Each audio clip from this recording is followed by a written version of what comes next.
Nebraska is grappling with the worst flooding the state has seen in half a century, according to the state's governor, as severe weather and heavy rain slammed the Midwest on Friday.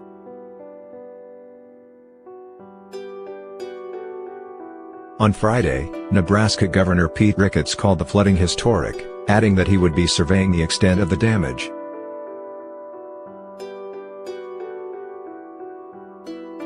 Nebraska has experienced historic flooding and extreme weather in nearly every region of the state, Ricketts tweeted.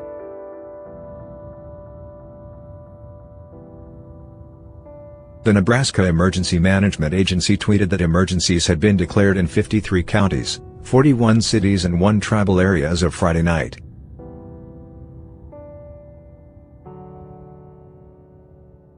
President Donald Trump tweeted that he had been in touch with Ricketts about the severe weather.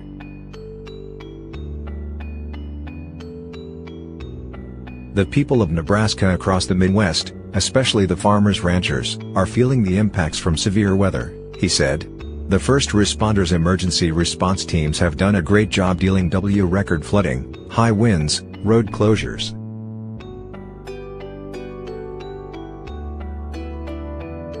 As Nebraska dealt with the unprecedented flooding, other states across the region were also struggling with heavy rain and snowfall. The National Weather Service on Friday said flooding would also affect parts of the Mississippi and Missouri valleys through Monday as a cold front that could end up affecting as many as 74 million Americans moved from the Rocky Mountains toward the East Coast. Earlier this week the storm became what forecasters describe as a bombogenesis, or a bomb cyclone, where a front drops 24 millibars, or units of atmospheric pressure, in less than 24 hours.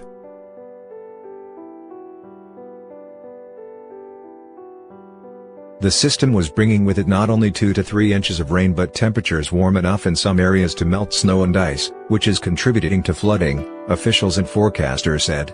The front will reach the mid-Atlantic on Sunday and is likely to produce rain there, too, according to the Weather Service.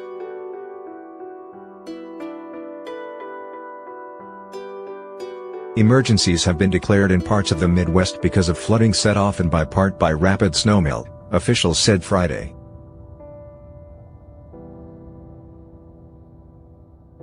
Wisconsin Governor Tony Evers said his state was under an emergency declaration as a result of flooding that was enhanced by rapid snowmelt.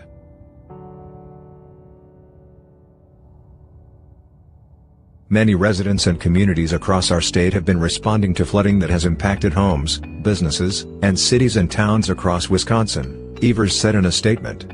The warm temperatures and rain the last few days have caused much of the heavy snowpack and ice to melt, resulting in flooding, ice jams, and rivers and creeks to rise.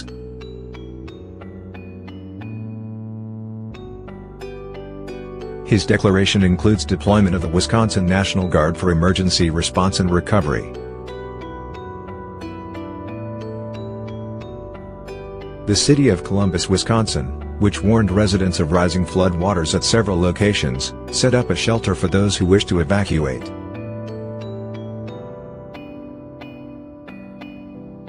In Kansas, Governor Laura Kelly issued a state of emergency for Doniphan County where communities were also dealing with flooding.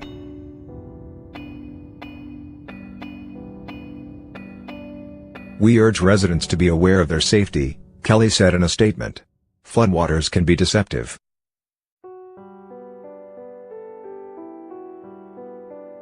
The governor's office said the state's Emergency Operations Center had been activated and was working with federal authorities, including the Weather Service.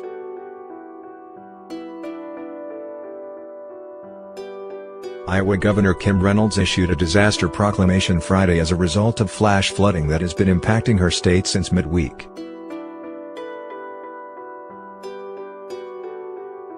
Qualifying households affected by the flooding could be eligible for as much as $5,000 in disaster relief, she said.